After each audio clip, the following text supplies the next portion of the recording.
এই রাষ্ট্রের বাদশা ছিল দাকিয়া ইউনুস। এই দাকিয়া ইউনুস বাদশা মানুষ, উনার রাজ্যের ভিতরে ঘোষণা দিয়ে দিলেন, তাফসীরের কিতাবে উল্লেখ করা হয়, এমন ঘোষণা দিয়ে জানায় দিলেন, এই দেশের যত মানুষ আছে, নারী হোক পুরুষ হোক, সবাই উনার মূর্তির সামনে একটা করে সেজদা দেওয়া লাগবে। জোরে বলা যাবে কি নাউজুবিল্লাহ? আরো জোরে বলুন নাউজুবিল্লাহ।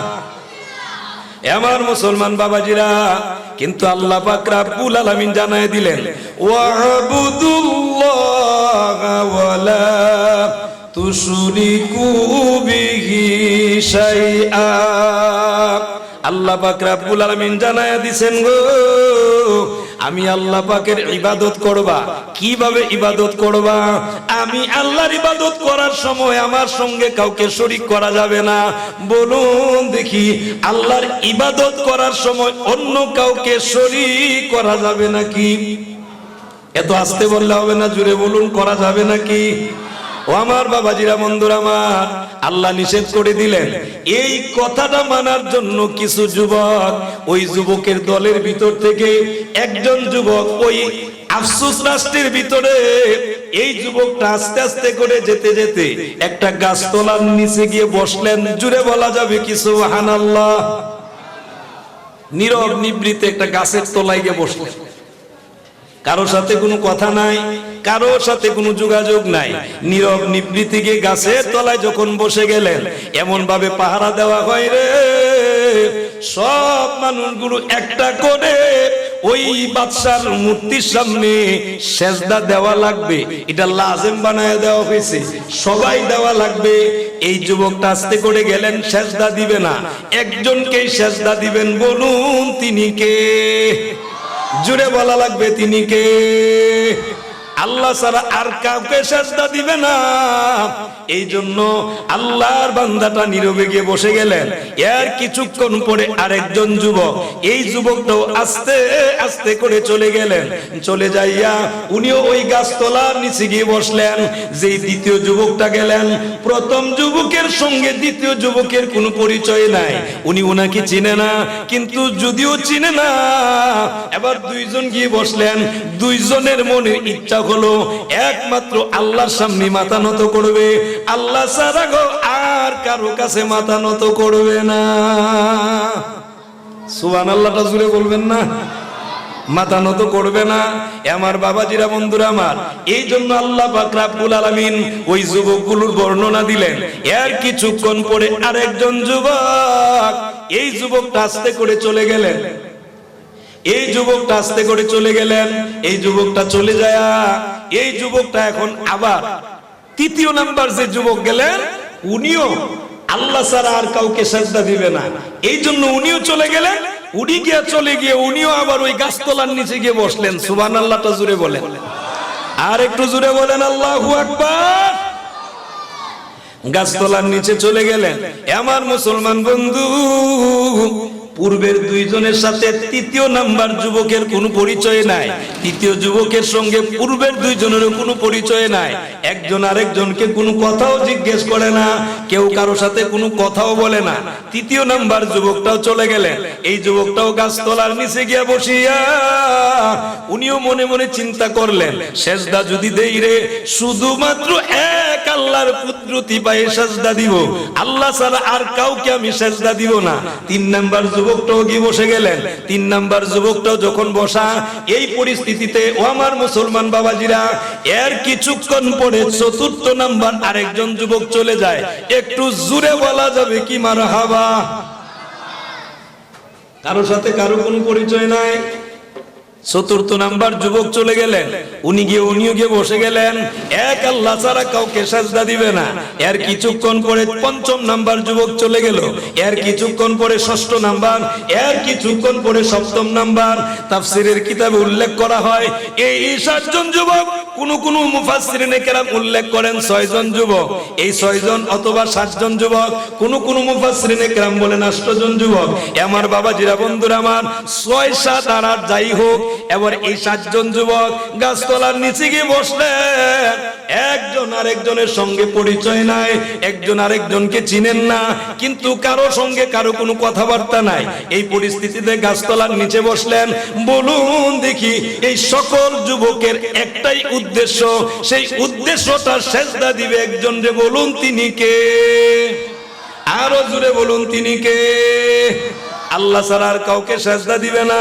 সেজদা যেহেতু আল্লাহ ছাড়া আর কাউকে দিবে না গো, এই জন্যই 7 জন যুবক গিয়ে যখন বসলেন, হঠাৎ এই নীরবতা ভেঙে দিয়ে একজন যুবক জিজ্ঞেস করেন, ও ভাইরা, কেন আমরা এখানে আগমন করলাম?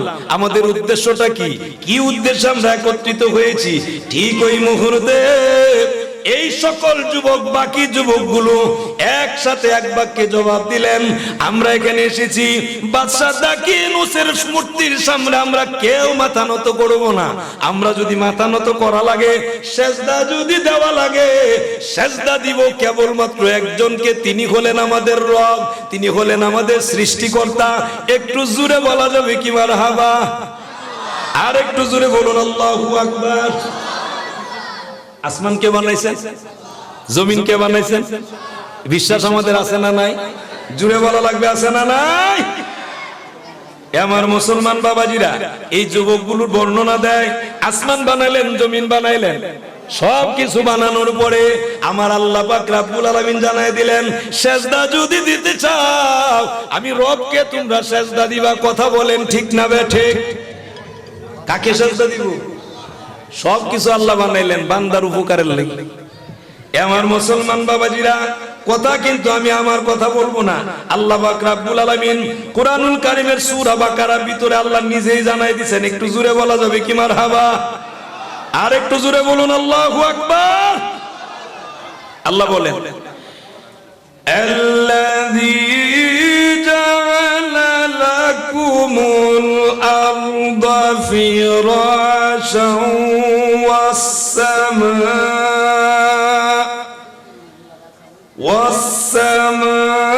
والسماء بناء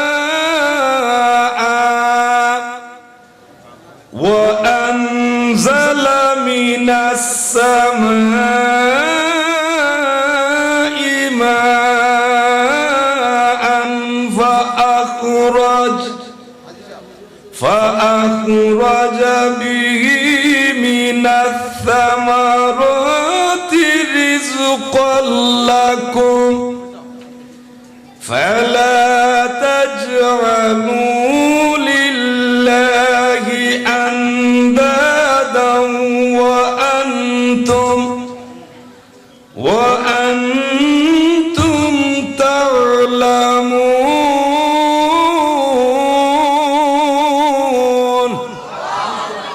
পৃথিবীর মানুষেরা, আল্লাহ পাক রব্বুল আলামিন নিজে জানায় দিলেন, আমি আসমান বানাইলাম, আমি আল্লাহ জমিন বানাইলাম।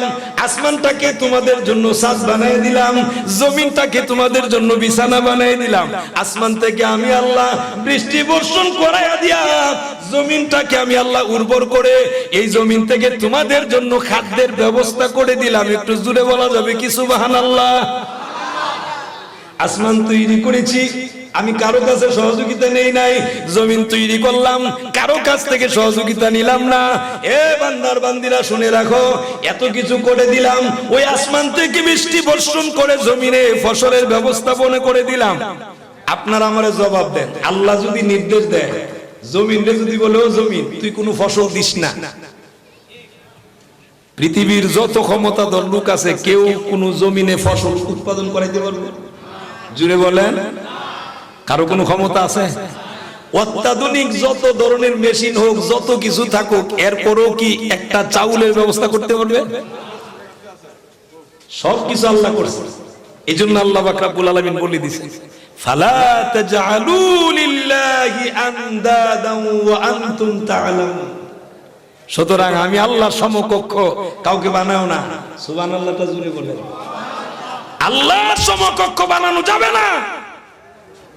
এই যুবকগুলোর একটাই উদ্দেশ্য, আল্লাহকে সেজদা দিবে, আল্লাহ ছাড়া আর কাউকে সেজদা দিবে। সুবহানাল্লাহটা জুড়ে বলেন। আমার মুসলমান বাবাজিরা, বন্ধুরা আমার, এবার ওই যুবকগুলো আস্তে আস্তে করে তারা বলা শুরু করে দিলেন, আল্লাহ ছাড়া কাউকে সেজদা দিব না।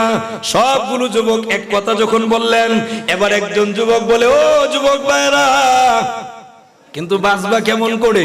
যেহেতু বাদশা, এই বাদশা অর্ডার দিবেন, চতুর্দিকে পুলিশ মোতায়েন করা আছে, বের হওয়ার কোন রাস্তা। সুবহানাল্লাহটা জুড়ে বলেন। এদের বিশ্বাসটা কেমন ছিল? এরা বলছে, আমরা ভরসা করব একজনের উপরে। বলুন তো তিনি কে? আরো জুড়ে বলা লাগবে, তিনি কে? এই কাজটা মুমিনদের। এই কাজটা কাদের? মুমিনদের। আমার মুসলমান, সূরা আল আনফালের ভিতরে আল্লাহ পাক রব্বুল আলামিন এই কথাগুলো বলছেন। একটু জুড়ে বলা যাবে কি মারহাবা? আল্লাহ বলছেন, মুমিনেরা আল্লাহর উপরে ভরসা করে। ওয়ালা রাব্বিহিম ইয়াতাওয়াক্কালুন। আল্লাহ নিজে বলছেন মুমিনদের দায়িত্ব, মুমিনদের যে কাজ, মুমিনেরা ভরসা করে একজনের উপরে। বলুন তো তিনি কে? আল্লাহর উপরে মুমিনরা ভরসা করে। আর মুমিনরা যদি আল্লাহর উপরে ভরসা করে, এই মুমিনদেরকে হেফাজত করেন তিনি। বলুন তিনি কে?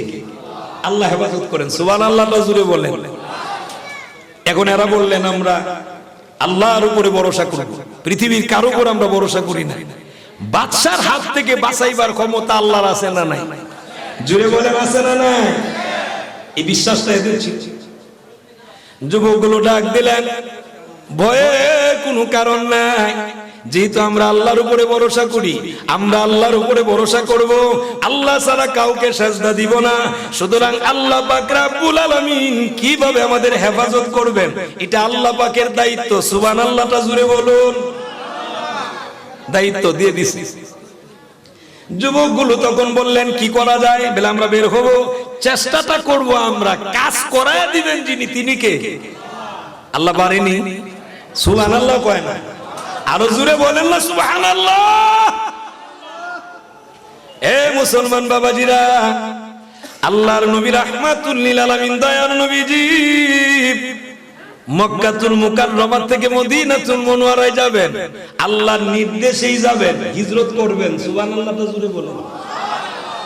কার নির্দেশে? আল্লাহ। আল্লাহ আদেশ দিলেন, বন্ধু আপনি এখন বের হবেন, কিন্তু বেঈমান কাফেররা চতুর্দিকে মোতায়েন করে রেখেছেন। প্রত্যেকটা পরিবার থেকে এমন তীরন্দাজ, এমন যোদ্ধা, এদেরকে মোতায়েন করে রেখেছেন। আল্লাহর রাসূলের হুজরা মুবারকের চতুর্দিকে গ্রাও।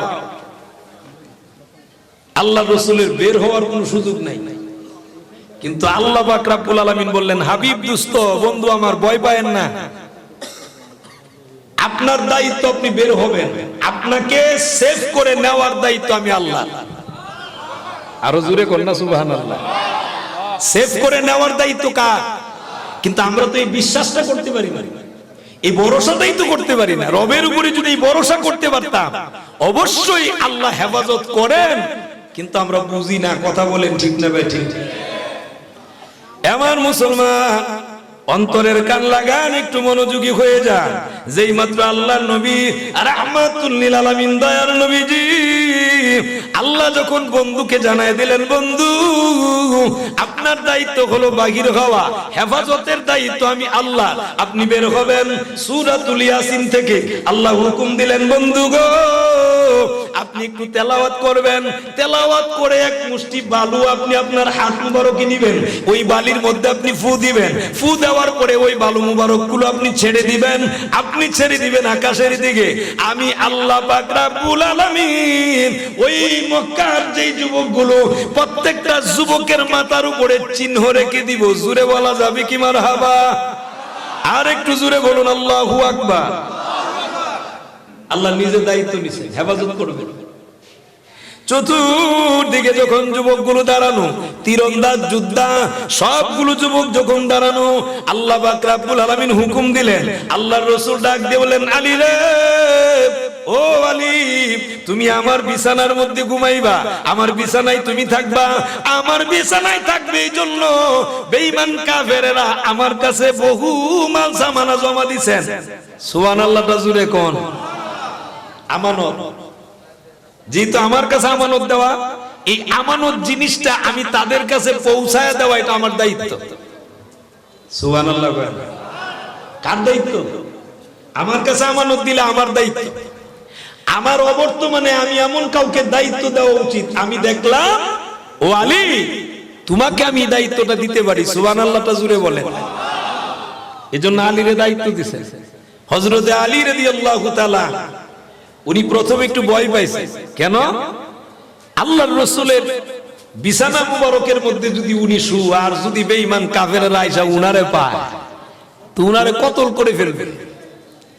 প্রথমে ভয় পাইছে, কিন্তু সাথে সাথে জ্ঞানী মানুষ তো, সুবহানাল্লাহটা জুড়ে কর, যার সম্পর্কে আল্লাহ রাসূল বলছেন আমি এলেমের শহর, এই শহরের দরজা আমার আলী। আরো জোরে বলেন। আপনারাও পুরাতন, আমিও পুরাতন, আমি আপনাদেরকে একটু কষ্ট দিই। সুবহানাল্লাহ একটু বেশি বলায়। সুবহানাল্লাহ বললে গুনাহ থাকে না, জয়রা হইরা যায়, সওয়াব আছে না নাই? তো সওয়াব যেখানে, আমরাও সেখানে থাকতে রাজি আছি না নাই? কিছু মানুষ আছে পুরা কফাল। কি কফাল? পুরা কফাল। জান্নাতের সাইডে বাইডে ঘুরবো, কিন্তু জান্নাতের ভিতরে আসতো না। এটা হইলো পুরা কফাইল্লা। কথা বলেন ঠিক না বেঠিক? কিয়ামতের দিনও দেখবেন জান্নাতের সাইডে বাইডে দিয়ে ঘুরতে পারবো, জান্নাতও ঢুকতে পারবে দিবে না। এ মুসলমান বাবাজিরা গো, আল্লাহ নবী রাহমাতুল লিল আলামিন দয়ার নবী যখন বললেন আলী রে, অমুকের আমানত তুমি দিবা, অমুকের আমানত তুমি দিবা, সবগুলো নাম উল্লেখ করে যখন বললেন, এইভাবে বলার পরে হযরতে আলী রাদিয়াল্লাহু তাআলা মুস্কি হাসি দিয়ে বুঝতে পেরেছেন আমার নবী যেহেতু বলছেন আমানত আমি দিব, সুতরাং বেঈমান কাফেররা আমাকে কোনো প্রকার আক্রমণ করতে পারবে না। একটু মুহাব্বতে বলা যাবে কি সুবহানাল্লাহ। কি বিশ্বাস! নবীর ভবিষ্যৎবাণী, এই ভবিষ্যৎবাণীর উপরে বিশ্বাস আছে না নাই? জুড়ে বলা লাগবে, আছে না না? আমার মুসলমান বন্ধু, এবার দেখা যায় আলী রাদিয়াল্লাহু বললেন ইয়া রাসূলুল্লাহ, ইয়া হাবিবাল্লাহ, নবী গো আপনি বলছেন আমি আপনার বিছানা মুবারকের মধ্যে থাকবো। আল্লাহর রাসূল অর্ডার দিলেন, আলী থাকলেন।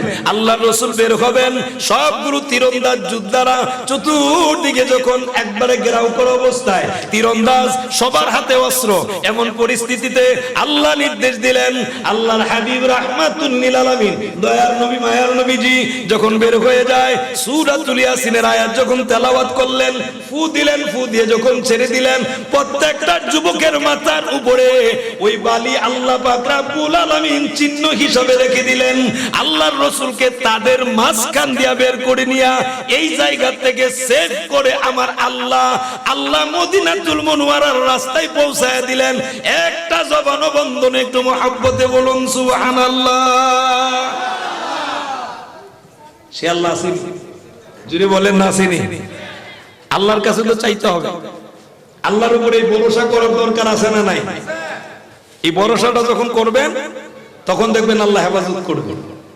কিন্তু আমরা তো এই ভরসাটা করতে পারি না, আল্লাহর উপরে করতেছি না। আমার বাবাজিরা, বন্ধুরা আমার, শুধু কিন্তু এইটুকু নয়, আল্লাহর নবী রাহমাতুল লিল আলামিন দয়ার নবীজি এবার যখন চলে যায়, সাইয়েদনা আবু বকর সিদ্দিক রাদিয়াল্লাহু তাআলা উনাকে একদিন আর দুই দিন নয়, বহু আগে বলেছিলেন, আবু বকর আমার আল্লাহ কোন দিন হুকুম দিবে, আমার আল্লাহ যদি হুকুম দেয় তোমাকে আমি সঙ্গী হিসাবে মদিনাতুল মুনওয়ারায় যাব, তোমারে সঙ্গী বানায় নিয়ে যাব।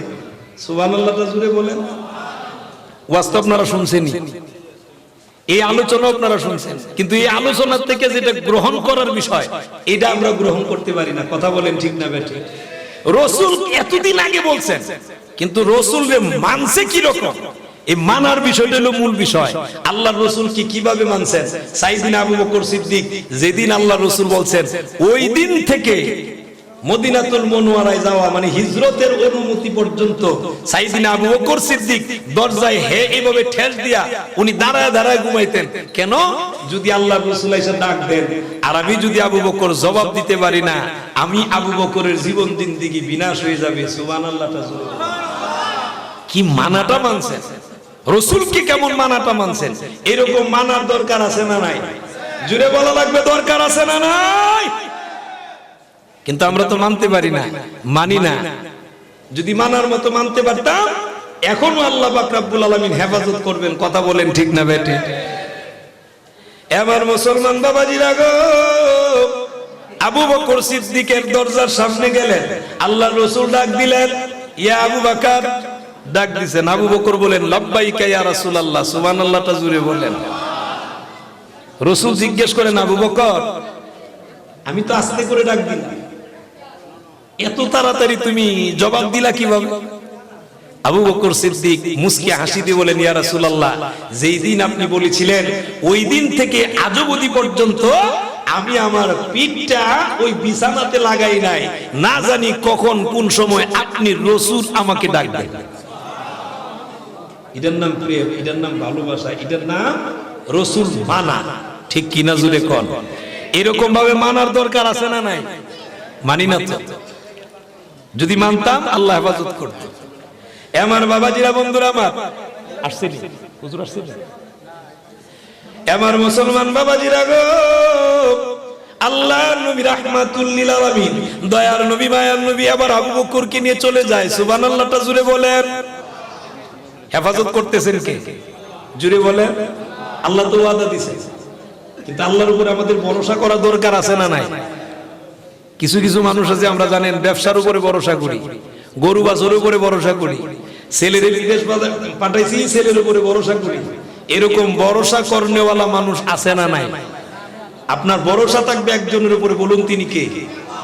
আপনার ব্যবসা আপনাকে বাঁচাইতে পারবে না, আপনার ছেলে ইনকাম করে আপনাকে খাওয়াইতে পারবে না যদি আমার আল্লাহ বরকত না দেন, যদি আমার আল্লাহ রিজিকের ফায়সালা না দেন। কথা বলেন ঠিক না বেঠিক? জুড়ে বলা লাগবে ঠিক না বেঠিক? আপনার দোকান 50টা দোকান থাকলেও লাভ হবে না, আল্লাহ যদি বরকত না দেয় এই দোকানের মধ্যে ব্যবসা ভালো হবে। এরকম অনেক ব্যবসায়ী আছে, ব্যবসা দিছে, প্রচুর টাকা ইনভেস্ট করছে, কিন্তু ব্যবসা চলে না, লস আর লস, ঘরের ভাড়ার টাকাই আসে না।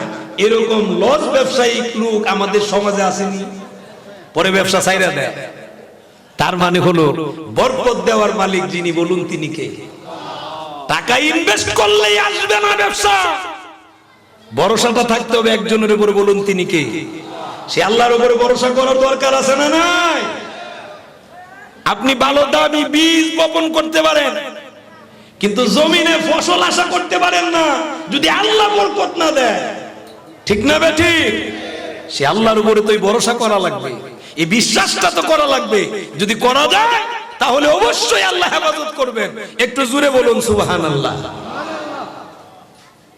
এমন মুসলমান বাবাজিরা, বলতেছিলাম কয়জন যুবক? আপনারা ওয়াজও নাই, কয়জন? আরো জুড়ে 7 জন। 7 জন যুবক। যুবকগুলো পরামর্শ করেন, বাহির হওয়ার দায়িত্ব আমাদের, রওনা দেওয়াটা দায়িত্ব আমাদের, কিন্তু বাহির করাবেন যিনি তিনি কে? আরো জুড়ে বলুন তিনি কে?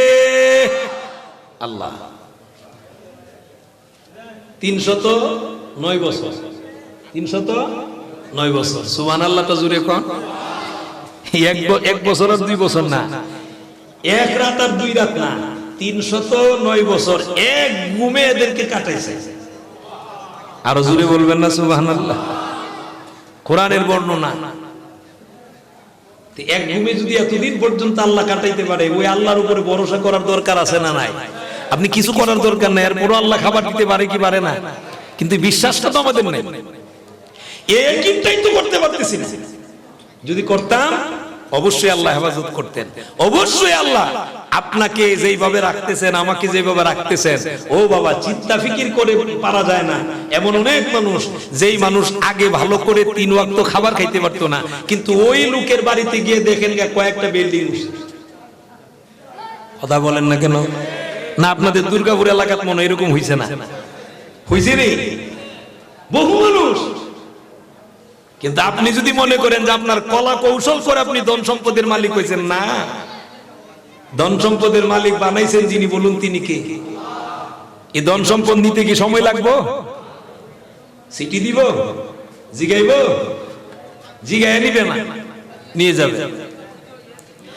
এ মুসলমান বাবাজিরা, 60 জন যুবক পরামর্শ করলেন, পরামর্শ করে বাহির হলেন, রওনা দিলেন। আল্লাহ পাক রব্বুল আলামিন এতগুলো যুবক থাকার পরেও এদের ভিতর থেকেই আল্লাহ হেফাজত করে এই 60 জন যুবককে আল্লাহ পার করায় দিলেন, রাজ্যের ভিতর থেকে বাহির করে দিলেন। একটা জবানও বন্ধ না। একটু মুহাব্বতে বলুন সুবহানাল্লাহ। এই 60 জন যুবকের একজন যুবকের বাড়িতে একটা কুকুর ছিল, পালক কুকুর, ফালতু। এই পালক কুকুরটা ওই যুবককে অনুসরণ করে এদের সঙ্গী হয়ে বের হয়ে গেছেন। সুবহানাল্লাহটা জুড়ে বলেন। সঙ্গী হইয়া বের হইছে। সঙ্গী হইলে লাভ আছে না নাই? মারাবা কোন? সঙ্গী হইলে লাভ আছে না নাই? কিন্তু সঙ্গী হবেন কাদের? ভালো মানুষদের। ভালো মানুষদের সঙ্গী হওয়ার জন্য আল্লাহ নিজে কোরআনে ঘোষণা দিয়েছেন। সুবহানাল্লাহটা জুড়ে বলেন। আমি আমার কথা বলি না, আল্লাহ কোরআনে বলছেন, ওয়াকুনু মা'আস সাদিকিন।